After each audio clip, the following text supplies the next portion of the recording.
Speaking of Last Dance, look at that. It's Michael Jordan's birthday. Birthday. Super-Mosquito could drive malaria surge across Africa's megacities. In 2020, malaria killed more than 600. This is one of those ones that my kids will do as a teaser. They're like, what's the most dangerous animal in the world? Oh, okay. And, I like this. You know what I mean? And people would be like, it's a tiger. And they're like, mosquito. And you're like, oh. Yeah, the mosquitoes are effective killers, man, via malaria.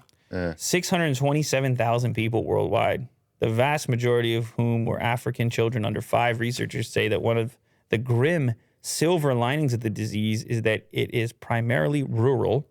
Malaria transmission tends to drop dramatically in urbanized areas where housing is generally better quality and stagnant water is often cleared up quickly. Yeah, the stagnant water allows them to breed.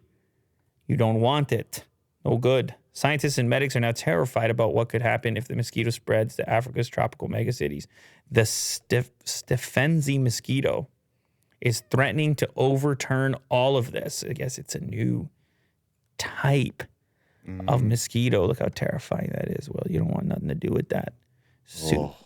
It's whenever they put the word on it too. Then all of a sudden the Telegraph gets me clicking on articles when they're like super mosquito. I'm like, well, I gotta know about the super mosquito, man. It's coming again. They do the same thing with storms, snow apocalypse. Like it's you know what I mean? It sounds way bigger than it is, but no. With the mosquitoes, I'm sure it's a legitimate threat because they're already very effective at spreading disease.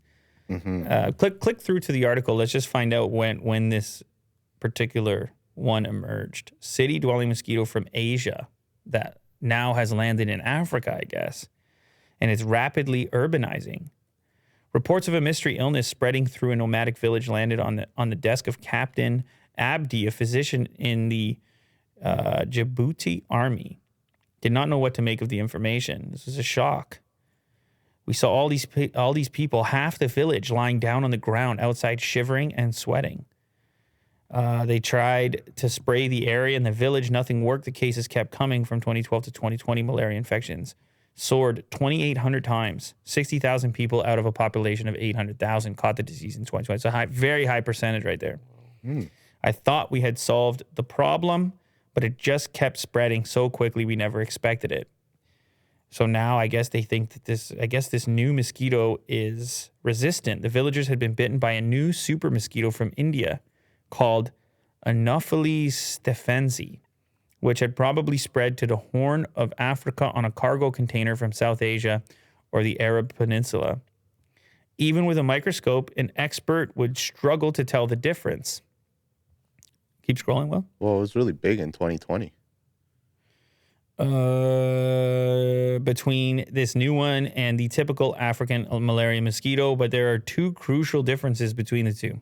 The Stephensi mosquito is not as effective as Gambé at carrying malaria, but it thrives in urban environments. It can breed almost anywhere, in a dirty puddle, in between slum shacks, a rubbish dump, or even a bit of water in an abandoned car by the road. So this one doesn't need the same conditions to survive.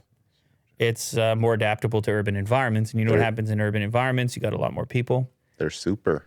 And you get the super tag. They're like, they live in urban environments. You are a super mosquito now. The typical... They wear like a little super cape. That's right. Yeah. I don't know. No, they would have to have a villain cape. Who's the bad one in Superman? Zod? Yeah, they got to be Zod. So yeah, it's more their ability to be adaptable to conditions and show up in regions that are more dense, and then I guess obviously infect more people. Watch out for that. Holy.